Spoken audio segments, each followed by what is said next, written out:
ultimately, again, PR is about people. So I think the key thing to know is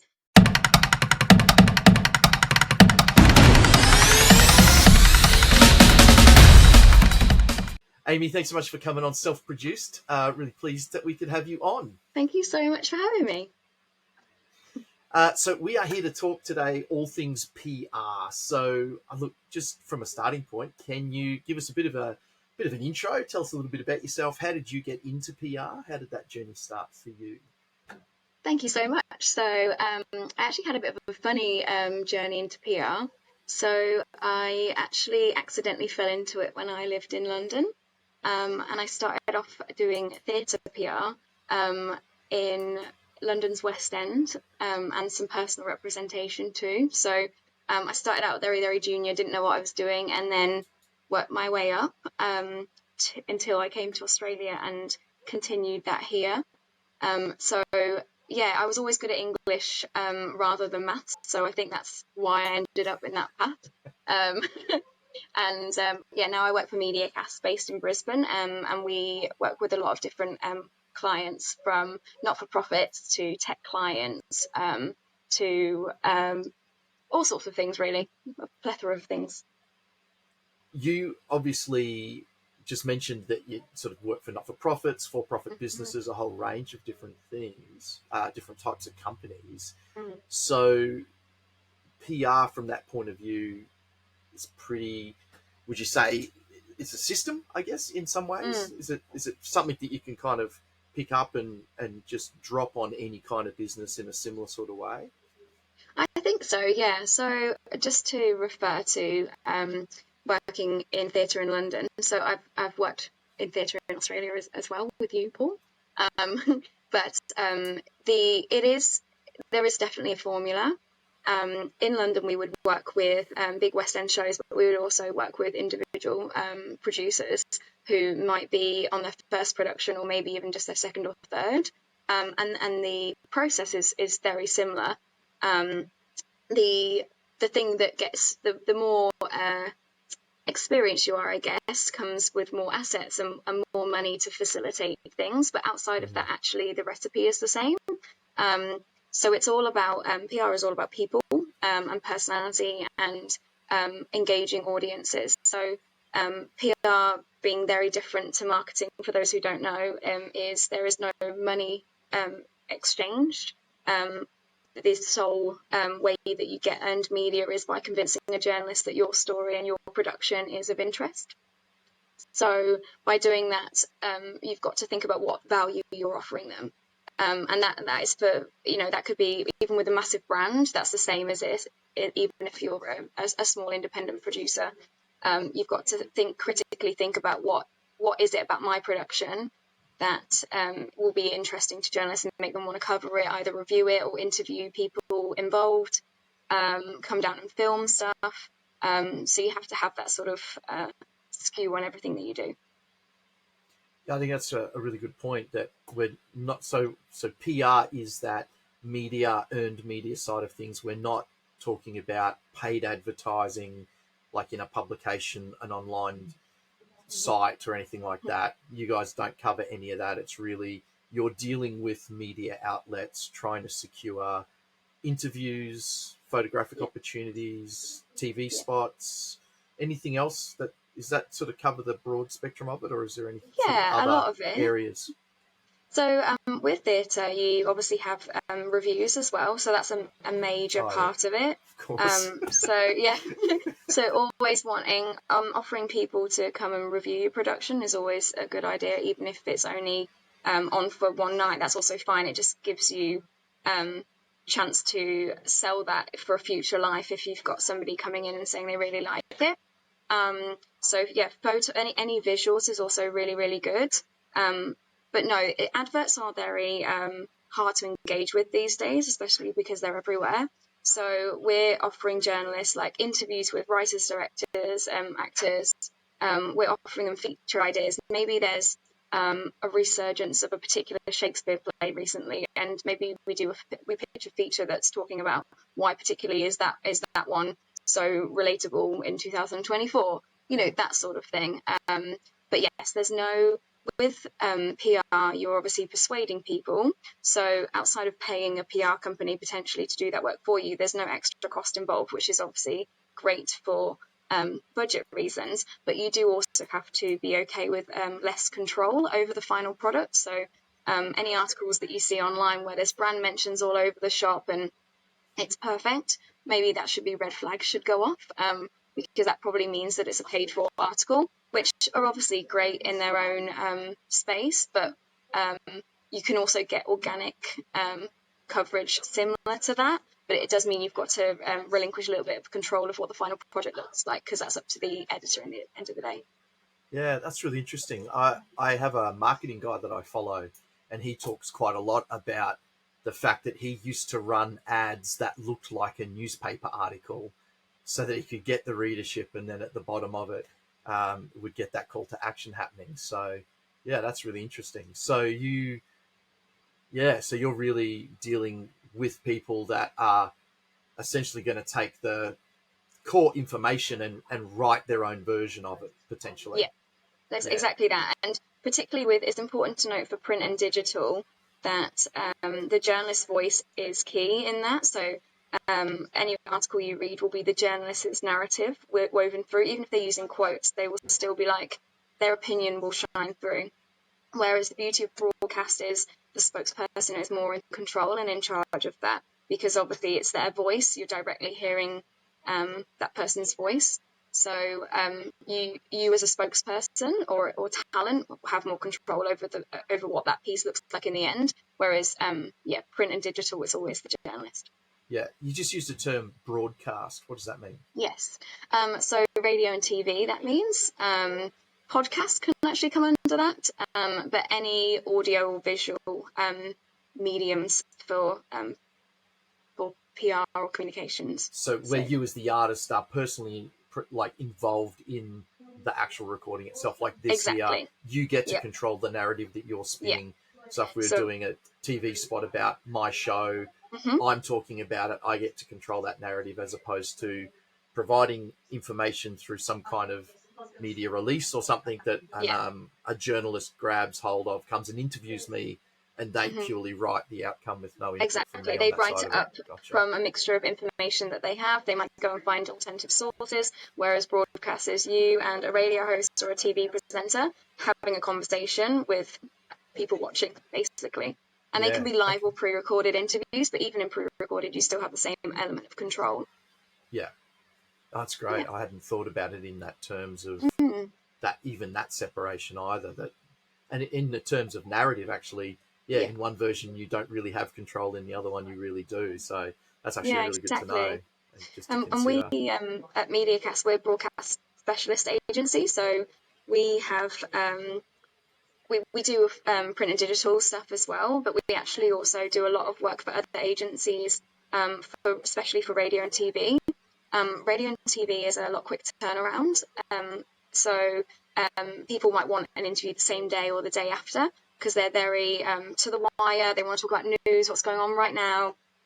So it's actually an entirely separate approach. Well, it can be, and we basically put together broadcast cue sheets in-house, and they are an easy-to-read cue for presenters. So effectively, a media release is obviously got quotes for the journalist to repurpose and use, but a cue sheet is literally prompts and questions for somebody to help them navigate that interview with your spokesperson, but it's not the same as print and digital.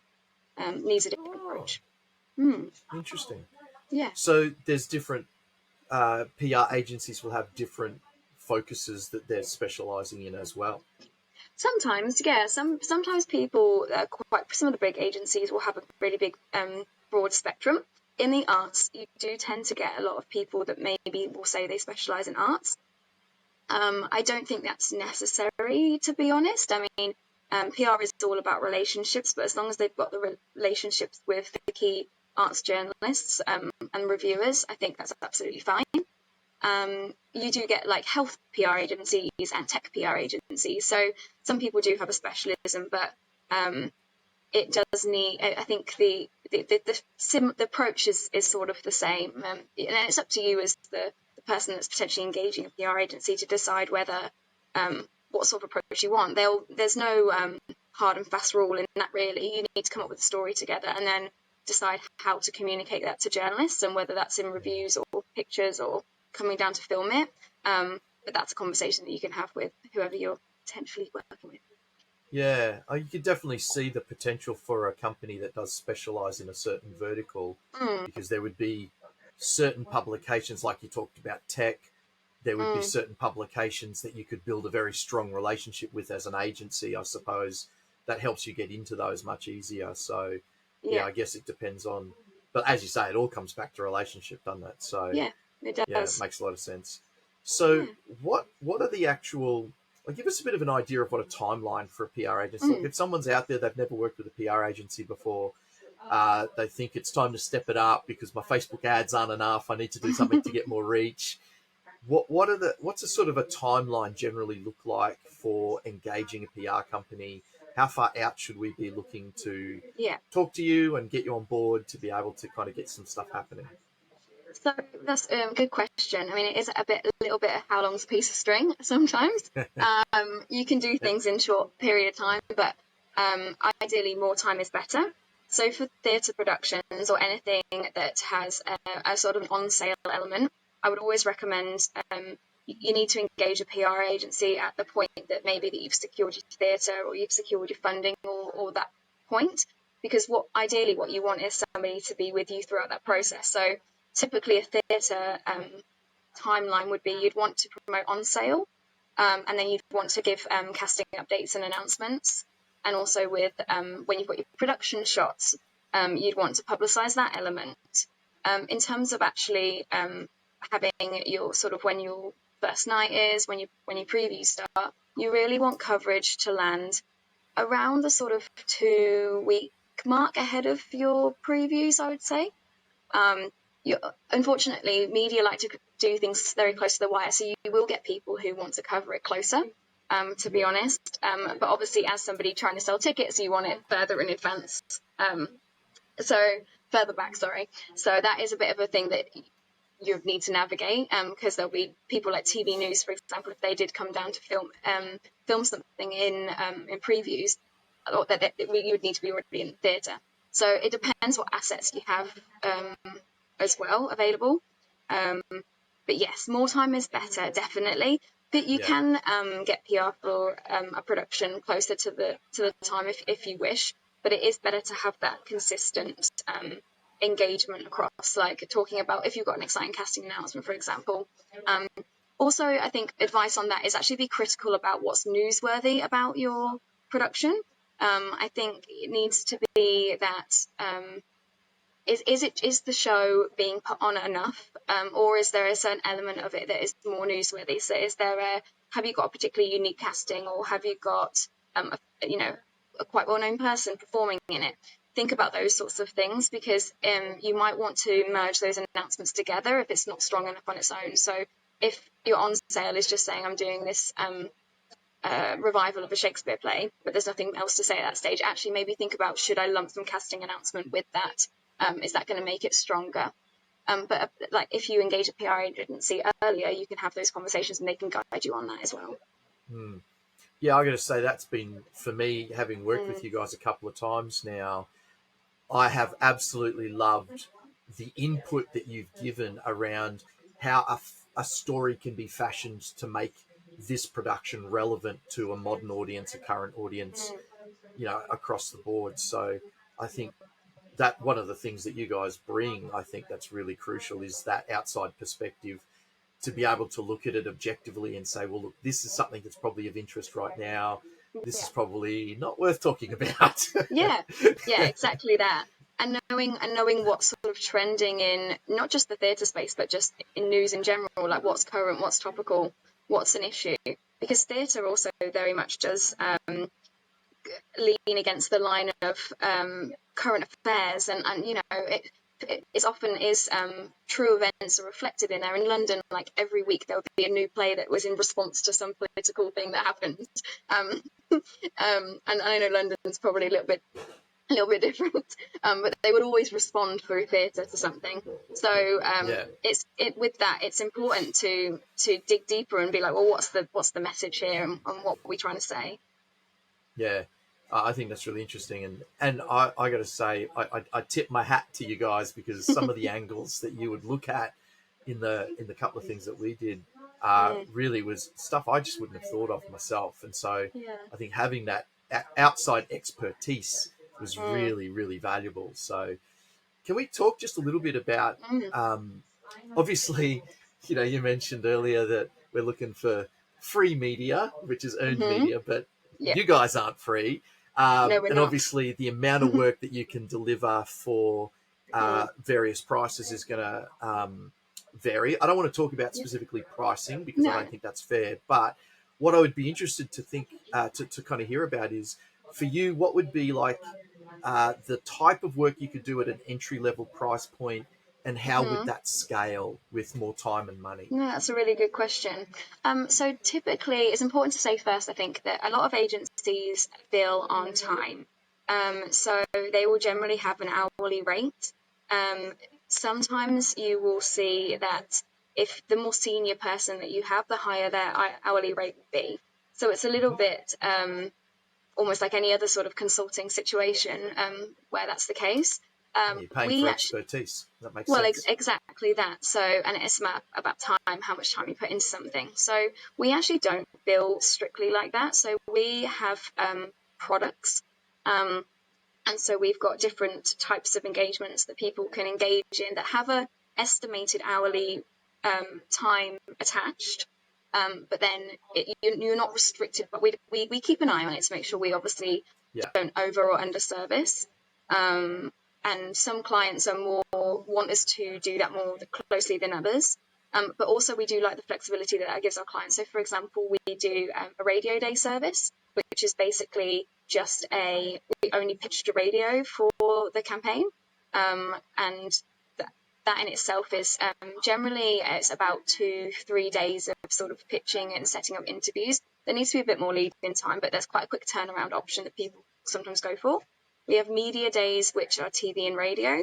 And then we have all 4 campaigns, which are all types of media. So print, digital, TV and radio. And then we can do that on a location specific too. So obviously with a lot of theatre, it's, in one location. So actually getting PR in Perth doesn't matter right now because the show's in Brisbane. And we've obviously done that with you. So we can also, there's different rates for what the scope is. So if it's only targeted into a small area, that will be a different price point to these campaigns where people want coverage nationally across the country and they want, lots of different stuff. So we sort of make a judgment call at the beginning about how much time we think it would take us, and that's reflected in the engagement.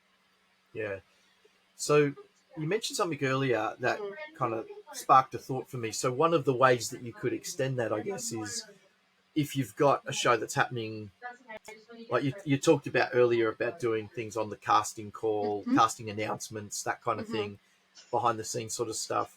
What is the likelihood, because you talked about TV wanting to do stuff very, very late. What's the likelihood of getting them in on something earlier on in a rehearsal process as almost an announcement of the show coming in 2 to 4 weeks away, and then getting them back again to do something that's a follow-up closer to opening night? Is that something that would be done? Is that something that you could... I guess it would depend on the show. Yeah. Hey? The other thing about PR that's important to obviously say is with the persuasion comes no guarantees. So you can even secure things and everything gets set up, and then something in their news happens, and then all of a sudden they have to cover something else. Yeah. Like the Queen dies, which has happened not that long ago, and did mess around with our schedules.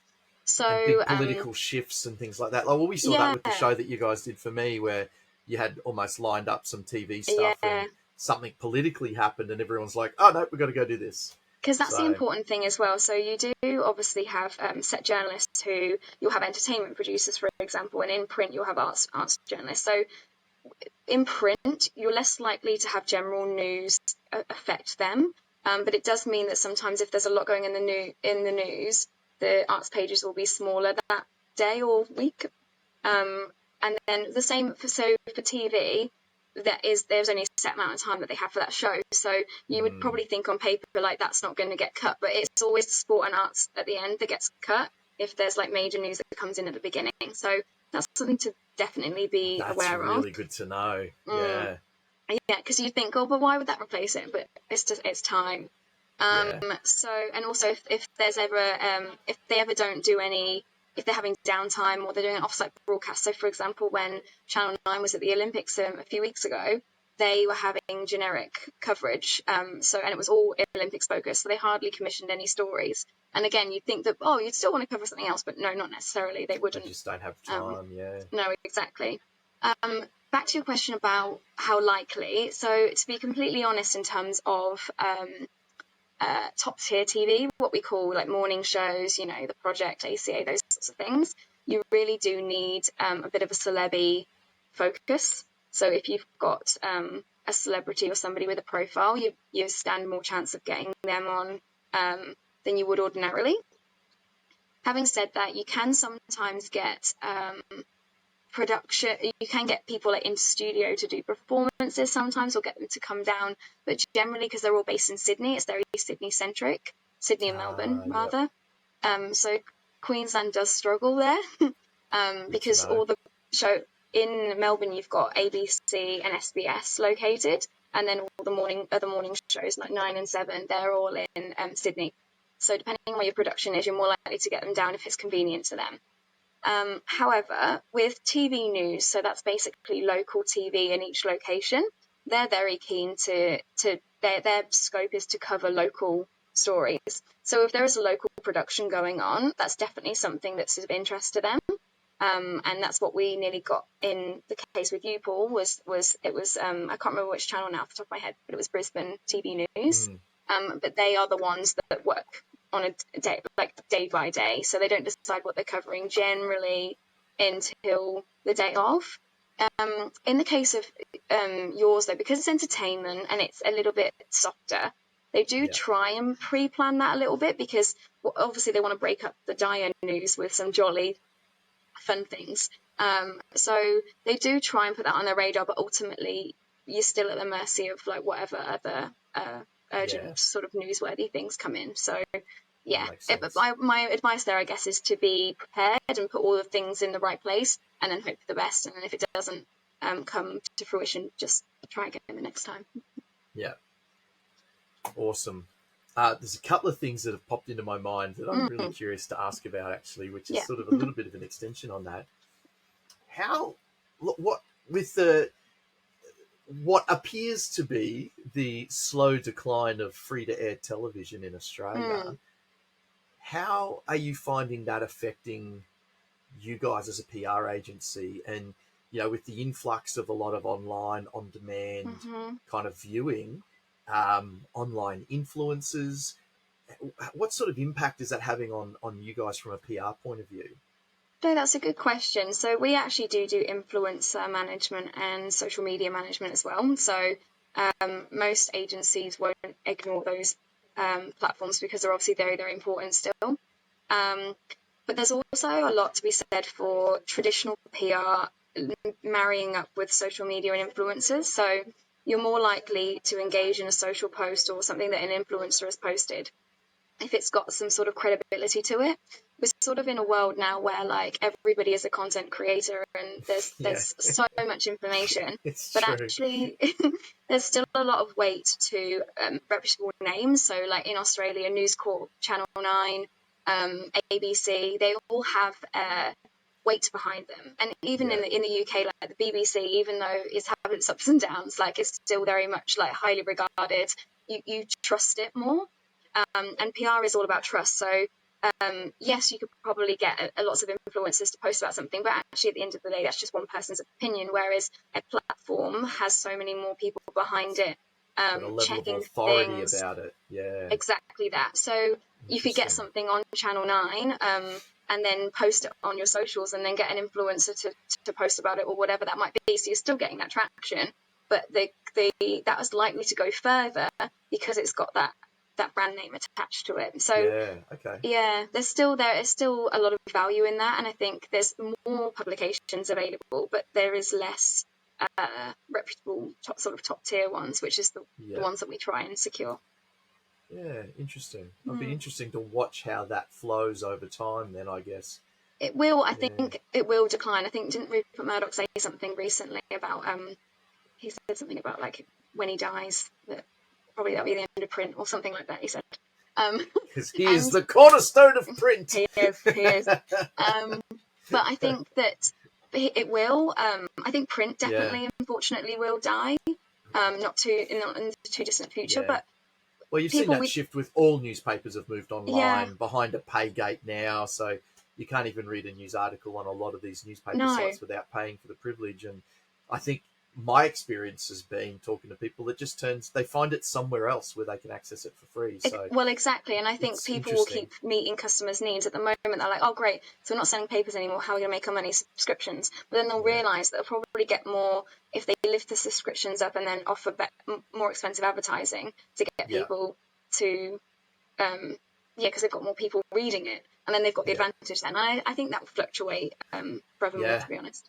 I think it's like the arms race. Like it's just so fascinating to me that the attention economy, I guess you could call it, of where are the eyeballs right now and how is that being Exactly. maximized? I think it's fascinating. So And actually, on the same sort of topic, we are seeing a rise of a lot of sensationalized content, though, and clickbait. yeah, That is something that we have to navigate quite often because, especially digital publications, they need whatever that headline is going to be to make people click on that article over all other articles. So there is a recipe and a formula that works for them, and they're always looking for that. So if we go with this really lovely, wholesome story, they're like, well, no one's yeah, going to click on that. yeah. I So have we a sort of have sign to on play the my wall game that a I've little bit. handwritten. I Oh, have a really? handwritten sign here that says "Health, Wealth, Relationships, How to: The Four Great Hooks." So Right. it's Yes. like this Yes. Yeah. constant reminder when I'm writing something to remember to No. come back to e- those. Exactly that. And it's a shame sometimes because, we have clients that really want just really positive, wholesome Yeah, coverage, but unfortunately, that isn't what the readers are demanding from publications. So there's no appetite for that as much, unfortunately. There is, but it's definitely there's definitely less. yeah. So if I'm coming to you as a PR agency, like I've got a show, I want to engage you Hmm. guys. What's the sort of stuff that I need to be thinking about preparing that you can Hmm. use? Like obviously, some things like cast lists and headshots and that sort of stuff. Yeah. Uh, what is the type of collateral that I need to be responsible for on my side for you to be able to actually leverage and use? Yeah, great. So definitely pictures. So I'd always say try and avoid black and white pictures because they're always looking for that colour, particularly newspapers. Yeah, I think for casts and directors and writers, it's important to have headshots, but also anything that it's also good to have really personable shots too. So just to give you an idea of like the two different types of journalists that might want to interview somebody. That if it was an arts journalist, they'll be looking for maybe rehearsal pics, but generally they're not very visually interesting, so they prefer production no, shots. They will rarely use a headshot. They might put one online, but they wouldn't probably put one in the newspaper. But then if you're also going to get a piece of coverage for somebody that's more focused on them as a person, maybe they've had an interesting path into writing, directing, maybe there's some adversity they face in their life, and then this play is the sort of the amalgamation of all these experiences. If there's more sort of personal human story to tell, they'll want more personal human related images. So I don't know if you've ever just scrolled down on the Daily Mail or 7 News Digital 9, 9.com.au, anything like that. There will always be multiple pictures of the same person with their family and all these different shots. Sometimes we're finding that they will only agree to an interview if pictures are there and exist. So that's an important way to look at it interesting. as well, is to get really good visuals. And TV, if the journalist can't see how they are either going to capture video or vision, or that you're able to provide it, they probably won't commission it because they don't want to like you and I are speaking now, they had to do that during COVID, but they don't anymore. So Zoom interviews are not their favorite thing to do at all, and they will only do that if they really, really have to, because they want those lovely, beautiful visuals and colours and interesting locations. Yeah, and that makes sense too. I mean, you look at any kind of video production, you're always overlaying B-roll of some sort, trying to just keep that interest going in what's happening on screen. So that makes a lot of sense. So those kind of home personal sort of photos are something that we would be looking to kind of have there ready to provide. Because I think so. Just on site, okay. So Well, my experience with sorry. No, you go. I was just going to say, it depends it depends who you're dealing with in terms of, right. And it depends what your PR agency, what approach they're taking. Like I say, if it's just a straight up, just needs to be about the production, so most of your PR is going to be with arts journalists. You don't need that. It can just be photos from the production itself. But if you did want to get into the general main news agenda where you're dealing with outside of the art space, it needs to be more about the human interest element of the story. So in that case, I would then prepare images like that. But you could also deal with that on a case-by-case basis with the people that you were going to put forward to interview and say, hey, were you interested in sharing pictures? Did you have an interesting story? That sort of thing. Cool. So you wouldn't need that on the front end necessarily. Okay, great. Okay, that's good to know. Yeah, because I had never considered that, so that's really interesting. And I certainly, in my limited experience of actually getting magazine kind of coverage and stuff like that, my only experience really from a photography point of view, apart from any of the production shots that we've got, is the photographer coming out and staging a photo of some sort with the actors in an environment that they feel kind of works for their publication. Yes. So. Yeah, and I think that I don't know if you call them photo calls here actually, but it used to be a massive thing where you would invite all the major newspapers to come and take pictures. But because more and more people are supplying production shots, there's less. They don't need to do that anymore. But they used to. All the top newspapers would come along and come to the photo call where the director would stage different shots, just like you said. But because it's there's a lot of they've obviously got to pay the photographers to go out and do it. They might end up not needing them all. They don't do that as often anymore. So because why would they pay for photography if you're going to supply it? If you can already do it for free, Yeah. So we used to do that a lot in London, but by the time I left London, we were already barely doing that anymore. They probably still do it in Sydney and Melbourne, because a lot of the photographers will be based there, so it's easy for them to do. But if you're anywhere in the regions, it's better to just supply pictures. It will just be so much easier. And it's certainly not going to happen for a small independent production that you're trying to promote. No, it will be the big ones, like all the big touring stuff that's going on. That makes sense. Cool. So I've got a couple of other questions. I have them written down. So we've talked a lot about what you guys do. What do you not do? What are some of the things that people come to you thinking that you do that actually you don't do? No, that's a really good point. I think there's a lot of lines blurred between paid media and earned media. So I think sometimes people come to us and think that, and a lot of agencies do also do both, by the way. But I think sometimes they think that you can, for free, get the articles that are really like brand heavy, and they don't realize there's an additional cost for that, and quite a high cost. So an article on like any sort of digital publication, you could be looking at like 10 to 20 grand, maybe even more, depending on the caliber of publication. A one-off payment as well, for an article.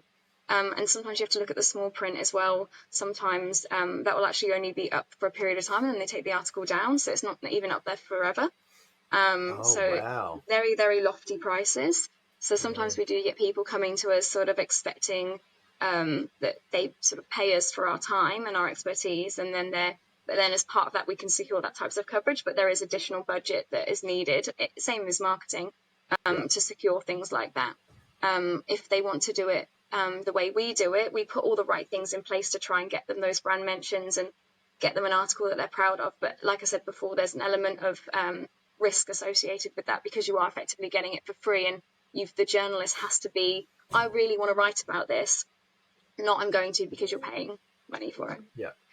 So When that's you say brand mentions, you're talking about the journalist specifically mentioning your company, like my production company. Is that what you mean? Yes. So actually, that's a good point to talk about, actually, though, because theatre is so much easier. Because obviously, at the end of the day, the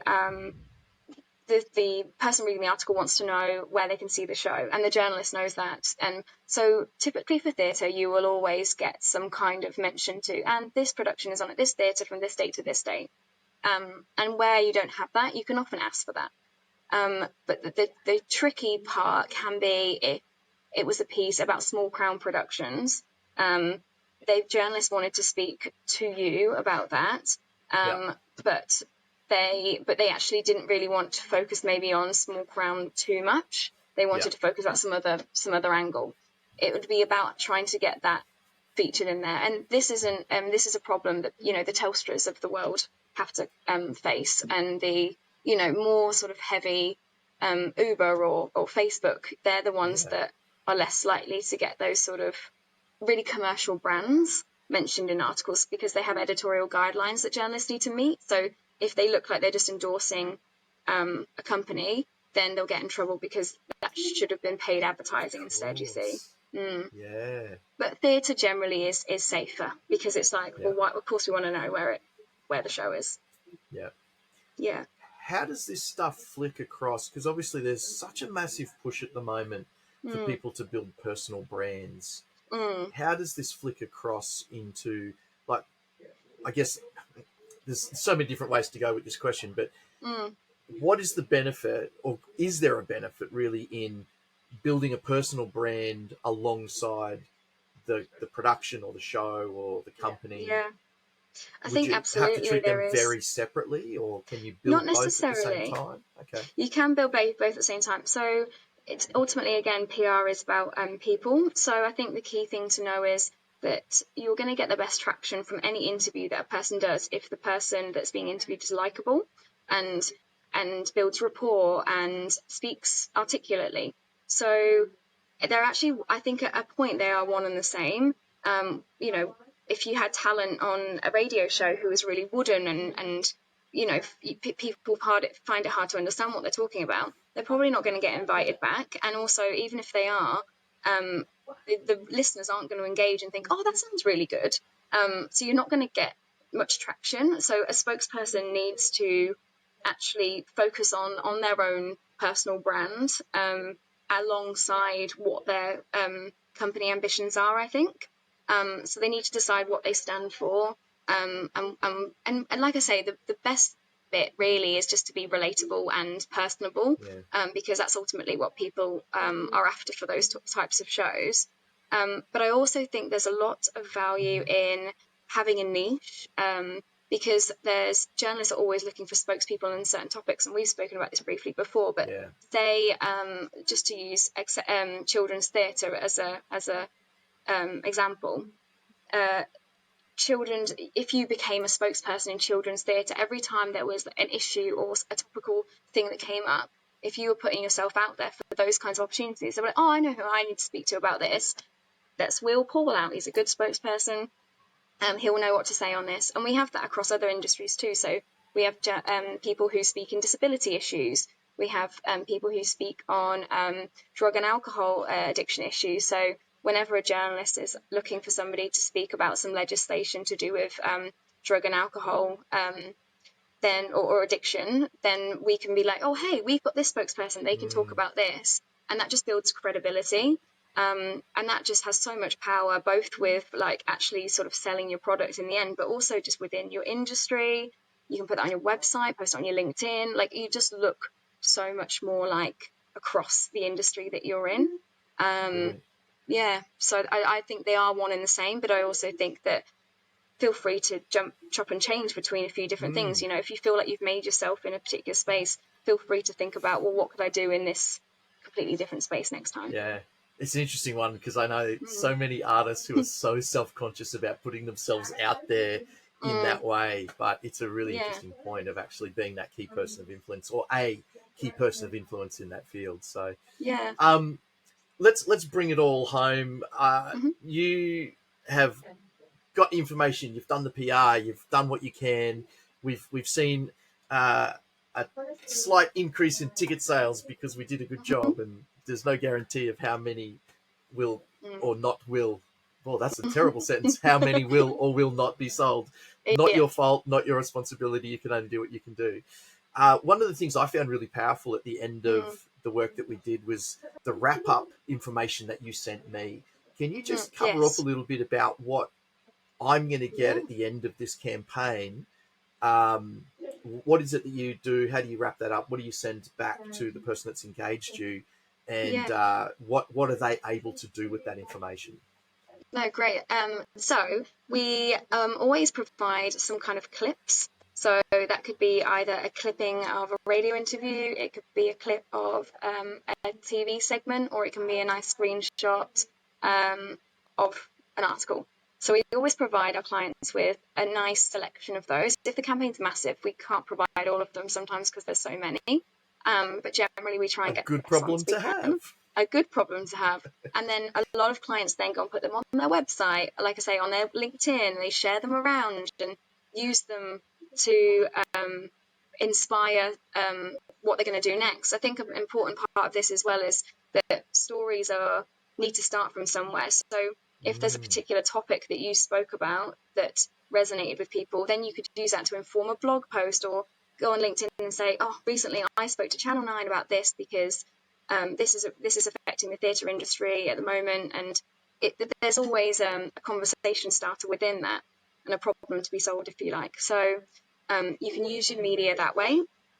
At the end of the report, we also provide a list of reach and numbers of items of coverage, so you can sort of see the success of the campaign based in, like, how far has this gone, how many impressions has it seen.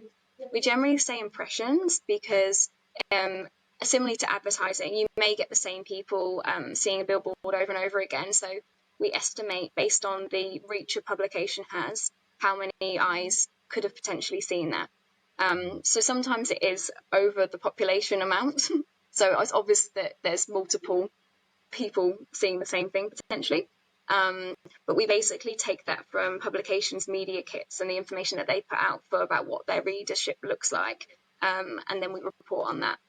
There's also a measurement called AVE, which is sometimes used by some agencies and not by others, which translates the readership to a monetary figure of how much you could have been paying for advertising in that publication.